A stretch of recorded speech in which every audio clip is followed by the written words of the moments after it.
Welcome to Leading Beyond Limits, the podcast where we explore the extraordinary journeys and insights of remarkable leaders who have pushed the boundaries of what's possible. Your host, Angel Radcliffe, who is a digital transformation leader, author, speaker, and financial educator, will lead each episode and dive deep into the stories, strategies, and philosophies that have empowered these exceptional individuals to lead, inspire, and achieve beyond the ordinary. We're about to embark on a journey of discovery and inspiration, and together, we'll learn what it takes to lead beyond limits. So grab your cape, or at least your favorite coffee mug, because we're about to unravel the extraordinary tales of trailblazers who've turned impossible into I'm possible. Let's get started. Welcome back to the Deep Dive. It is genuinely good to be back behind the mic with you today. It really is. You know, there's a specific kind of energy we get when we dig into these topics. It's that feeling of peeling back layers on something everyone experiences, but rarely talks about out loud. It really is a privilege. And for anyone new to this specific series, we aren't just analyzing, blog posts or generic motivational quotes here. Right. Getting access to these scenarios, specifically from the Leading Beyond Limits context, it feels like getting a look behind the curtain at how high-level decisions are actually made. It's like watching game tape for leaders. That is the perfect analogy. It's mental sparring. The overarching context here is this concept of 52 weeks of high-stakes decisions. And the tagline that always sticks with me from this work is that the goal is refining the decision-maker's edge. I want to pause on that for a second because edge is a really interesting word choice. It is. Edge implies precision. It implies a boundary between being effective and being ineffective. Yeah. Most leadership advice is about soft skills or general theory, which is fine. Sure. But refining an edge suggests we are sharpening a tool for a specific high-pressure purpose. We're not just talking about learning a theory. We are talking about what happens when the pressure is on. Exactly. It implies there's a sharp side and a dull side to how you show up. And the scenario we have on the table today, oh man, it is a good one. It's short, it's punchy, and it calls out a behavior that I think every single person listening, and certainly the two of us, has fallen victim to at some point. You ready for the hook? Let's hear it. The text from this scenario is simply this. Stop waiting for the title. They're waiting for the leader. Oof, that lands heavy. Right. Stop waiting for the title. They're waiting for the leader. It hits you right in the gut because it immediately dissolves all the excuses we build up around why we aren't stepping up. It removes the hiding spots. Yeah. It forces you to look at your own agency in a way that can be actually quite uncomfortable. So that's our mission for this deep dive. And I want to be clear about what we are not doing today. We aren't here to give you, 10 tips to get a promotion. Yeah. We aren't talking about how to negotiate a better title or update your LinkedIn profile. We are exploring the tension of that statement. We want to understand the psychology of why we wait, why we hesitate, and what actually happens to a team and to us when we stop waiting. Precisely. We need to look at the psychology of that hesitation. Because usually, when we're waiting for a title, we tell ourselves we're being patient. We tell ourselves we're being respectful of hierarchy or staying in our lane. Yeah. It feels like the polite corporate thing to do. Yeah. But if we look at the scenario, it suggests something else is going on entirely. Okay, let's unpack this. I want to start with a line from this scenario that I highlighted immediately. It defines the core trap we fall into. It says, the role is pending. The growth is current. The growth is current. That's the key distinction, isn't it? It's so easy to fall into this trap, though. I mean, I've done it. You tell yourself, okay, when I'm finally the manager, then I'll fix the toxic culture on this team. Or once I have director on my business card, then I'll really advocate for the budget we need. It becomes this when-then game. It's the common narrative trap. It's a classic delay tactic. And what's fascinating here, if we look at this through a psychological lens, is that we aren't just procrastinating tasks. We're procrastinating identity. The scenario puts it perfectly. When we do this, we are offloading responsibility to a future version of yourself. Wow. Offloading responsibility. Yeah, that sounds a lot less noble than waiting my turn. It is. Yeah. Think about what that mental shift does to you cognitively. If I say, I can't fix this because I'm not the boss, I've absolved myself of the outcome. I can stand on the deck, watch the ship sink, and say, well, shame the captain didn't steer better. I certainly would have steered better if I had the hat. You become a spectator in your own company. You're just watching the movie rather than acting in it. Exactly. But if I admit that I have the capacity to influence the outcome right now, regardless of the title, suddenly I'm on the hook. And being on the hook is uncomfortable. It implies that if the ship sinks and I had a bucket I didn't use, I'm partially responsible. That is where it gets really interesting to me. The scenario talks about this illusion of destination. We treat leadership like it's a place we arrive at, like, oh, I finally got the corner office, I have the plaque on the desk, now I have arrived at leadership. Right. As if the magic badge grants you the ability to lead. Is what we call credentialism in psychology, the belief that the authority comes from the certificate or the label. But the scenario challenges that directly. It suggests that leadership isn't the destination, it's the vehicle. If you aren't driving it now, the title won't turn the engine on for you later. It's almost like we use the lack of a title as a shield. 100%. It allows us to complain about problems rather than solving them. Complaining is safe. Think about the social dynamic of complaining. It implies you see the issue, so you feel smart, but you lack the power to fix it, so you feel safe. I see. You get the status of being observant without the risk of being responsible. Stepping up without the title removes that safety. That's a brutal takedown of office complaining, by the way, but it rings so true. Which brings us perfectly into the second part of this. The text references the crucible of command. I love that phrasing. A crucible is a vessel used for melting and purifying materials at high heat. High heat, high pressure. It's where impurities are burned away and you find out what the material is actually made of. And the scenario describes these moments as gray area moments. It says there is no easy answer, no textbook solution, and no room for hesitation. And that is exactly why we wait for the title. Because in the gray area, you can't look up the answer in the employee handbook. Standard operating procedures don't cover the gray areas. Right, and I think that's where the emotional pressure comes from. We aren't hesitating because we don't know what the right thing to do is. Usually, deep down, we know exactly what needs to happen. We do. We know the conversation that needs to be had. We know the decision that needs to be made. We almost always do. And the scenario makes a profound point here. The most effective people in any room aren't always the ones with the highest rank. We've all seen that room, right? Oh, yeah. There's the person with the big title at the head of the table. Maybe they're running the meeting. But when things get tough, whose eyes does everyone catch? They look at the person who actually knows what's going on. Yeah. The unofficial leader. The person who has the context. Exactly. The person who holds the trust. But let's talk about the fear factor here. Because if I'm that person, if I'm the one everyone is looking at, but I don't have the stripes on my shoulder, that is a terrifying place to be. It is. Because if you speak up and you're wrong, you get crushed. It is terrifying because it's vulnerable. We have to be honest about that. Yeah. The hesitation stems from a discomfort with risk, accountability, and visibility. Let's break those down, starting with risk. Okay, so if you act without the title, let's say you intervene in a toxic culture issue, or you make a call on a project that's stalling, and you are wrong. You have no cover. Zero cover. You can't say, well, it was my job to decide. You're out on a limb. You're acting without a safety net. You become the person who overstepped. The loose cannon. The loose cannon. Yep. Yeah. And nobody wants to be that person. Mm-hmm. But here's the flip side, which I think is almost scarier for some people. What if you speak up and you are right? Then you've challenged the status quo. Exactly. You have exposed that the people with the titles weren't solving the problem. Yeah. That brings visibility. It does. And for a lot of us, even though we say we want to lead, we are actually quite comfortable hiding in the crowd. Leadership exposes you. It puts a target on your back.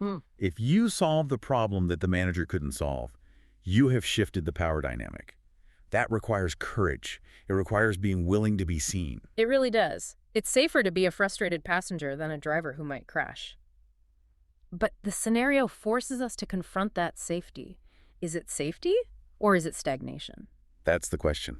And notice the scenario defines the goal here explicitly. It says the goal is to bridge the gap between knowing and doing. That gap is where careers go to die. We all know people who are brilliant at knowing they can analyze the problem to death. But doing, that's rare. It is rare because of what the scenario calls incomplete certainty. I think this is a huge blocker for people. We have this fantasy that leaders have all the info. Right. We think if I were the VP, I'd have the full picture, I'd see the confidential memos, and then I could make the decision. It's the magic information fairy. We think promotion comes with clarity. Which is the biggest myth in business. In these high-stakes decisions, in the crucible, certainty is always incomplete. You never have 100% of the data. The leaders you admire aren't waiting for more information. They are operating on the same messy, incomplete information you have. So the difference isn't the data. The difference is the permission. They aren't waiting for permission. No. And you are. That's the hard truth this scenario serves up. You are waiting for someone to tell you it's okay to lead. But the text reminds us, leadership isn't a title you're given. It's the way you decide. It's the way you decide. That puts the agency right back in your lap. You can't outsource that. You can't. And I want to touch on a specific question the scenario asks, because I think it's the diagnostic question for this entire deep dive. It asks, have you ever held back a solution because you felt it wasn't your place to speak up? The not my place syndrome. I feel like raising my hand right now. I have definitely done that. I know how to fix this, but I'm just the insert lower title here, so I'll stay in my lane. We have all done it. It feels polite. It feels like staying in your lane. Yeah. But I want to push on that. Yeah. What is the cost of that silence? Well, the obvious cost is external. The company loses the solution. The project fails. The team suffers. That's the external cost. Yeah. But what is the internal cost? What happens to you psychologically when you hold back that solution? You feel small. You feel frustrated. You go home and vent to your partner about how nobody listens. It's deeper than just frustration. You erode your own self-trust. Every time you see the answer and you silence yourself because you don't have the badge, you are training yourself. You are telling yourself, my judgment doesn't matter unless someone else validates it. Wow. That is a dangerous habit to form. That is profound. You're essentially gaslighting yourself into believing you aren't capable. Exactly. You are practicing passivity. And the more you practice passivity, the harder it becomes to switch it off when you do get the title. People think, I'll be passive now, and then the day I get promoted, I'll flip a switch and be a decisive leader. Yeah, that doesn't work. It doesn't work that way. Mm. The neural pathways of hesitation are already built. You have to practice the decisiveness now, in the gray area, when it's scary. So let's pivot to the practical application here. But I want to be careful because, as we said at the top, we aren't dealing with tactics today. If we stop waiting, if we decide to bridge that gap between knowing and doing, what does that actually look like? Because we aren't talking about mutiny here. No, absolutely not. We aren't saying, go ignore your boss and do whatever you want. No, that's chaos, not leadership. And this brings us to a really important tone shift in the conversation. We aren't looking for aggressive tactics here. This isn't about how to seize power. This is about presence. Presence. Okay, that's a word that can mean a lot of things. Say more about how it applies here. The scenario mentions those who refuse to let a lack of formal power stop them from solving a problem. That requires a certain type of presence. It's calm. It's not frantic. It's not grabbing for credit. It's seeing a fire and picking up a bucket simply because the fire is there. It's responsibility without ego. Yes. It's what we might call service-based authority. If you are acting to solve the problem for the good of the team, that reads very differently than acting to show off how smart you are. That's a key distinction. If you step up and say, hey, I think we're doing this wrong, listen to me, that's arrogance. But if you say, I see a risk here that might hurt the project, here's a proposal to fix it, that's leadership. Exactly. And it goes back to that idea of the crucible. Yeah. This is a test of conviction. Can you move forward based on your own judgment and self-trust rather than relying on a framework or a checklist or a direct order? It's funny because so often we want the checklist. We crave the script. If situation A happens, do B. But the scenario is saying in these high-stakes moments, there is no script. You have to rely on who you are. You have to rely on being the person the situation needs now, not the person the org chart says you are. The org chart is a snapshot of the past. It shows where you were hired, what your salary band is, where you fit yesterday. The situation in front of you is the present. It doesn't care about your title. It cares about your capacity to solve it. That's a really empowering way to look at it. The problem doesn't care about your rank. A server outage doesn't care if you're an intern or a CTO. A client crisis doesn't check your LinkedIn before it escalates. It doesn't. And acting from that place, acting from the reality of the problem rather than the reality of the hierarchy, that is what true authority is. Authority isn't given, it's demonstrated. Authority of action. That's the title of this deep dive, and it makes so much sense now. Your action is your authority. And that's why this scenario says they're waiting for the leader. They aren't waiting for the vice president. They're waiting for someone, anyone, to make sense of the chaos. If you could do that, you are the leader, plain and simple. I want to push on one more thing before we wrap up. We talked about the risk of stepping up, but what happens to the organization if nobody steps up? If everyone waits for the title? That's how you get organizational paralysis. You get a culture of learned helplessness. Everyone sees the iceberg coming, but nobody steers the ship because steering is the captain's job. And by the time the captain wakes up, it's too late. Wow. Organizations die when people wait for permission to do the right thing. That connects back to the decision-maker's edge. The edge is that speed. The edge is having a culture where people don't wait. Correct. The most agile companies are the ones where authority is pushed down to the information. If you see it, you own it. That's the edge. Man, that is heavy, but in a good way. It really strips away all the places we hide. It forces you to look in the mirror and ask, am I contributing or am I just complying? It does. It leaves you with just you and the decision. So as we wrap this up, I want to leave our listeners with the final provocation from the scenario. It's a question, and honestly, I don't want you to just nod and move on to your next meeting. I want you to actually let this one sit with you for a minute. Yeah, don't rush the answer on this one. Treat it like a diagnostic. The question is, what would have happened if you had acted as the leader the situation required, regardless of your official level? Think about a specific time, a specific meeting where you stayed quiet, a specific crisis where you waited for instructions. Replay it. What would have happened if you had spoken up? And more importantly, what will happen next time? Because there is always a next time. Always. The scenario repeats until the lesson is learned. If you shy away from the crucible today, it will present itself again tomorrow. That is the truth. Listen, we know this is a deep topic, and it brings up a lot of thoughts about culture, risk, and personal growth. We would love for you to join the conversation. You can find the discussion on the scenario over on Angel's LinkedIn page. Go there, share your thoughts on the not my place syndrome, or better yet, share a time you stepped up and what happened. Please do. It's always fascinating to see how different people navigate these gray areas. That's where the real learning happens, in the exchange of those war stories. Absolutely. Thank you for diving deep with us today. Stop waiting for the title. They're waiting for you. See you next time. Thank you for tuning into another inspiring episode of Leading Beyond Limits. If you enjoyed today's conversation and want to hear more from our incredible guests, don't forget to subscribe, rate, and review us on your favorite podcast platform. Your feedback means the world to us. And if you have a remarkable leader in mind who you'd like to hear on our show or any questions and comments, feel free to reach out to us. You can find our contact information in the show notes. Remember, leadership knows no bounds, and with the right insights and determination, you too can lead beyond limits. Until next time, keep reaching for the stars and leading with purpose.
We interrupt this program to bring you an important Wayfair message. Wayfair's got style tips for every home. This is Styles McKenzie helping you make those rooms sing. Today's style tip: when it comes to making a statement, treat bold patterns like neutrals. Go wild, like an untamed animal print area rug under a rustic farmhouse table from Wayfair.com. Arr, fierce. This has been your Wayfair style tip to keep those interiors superior. Wayfair, every style, every home.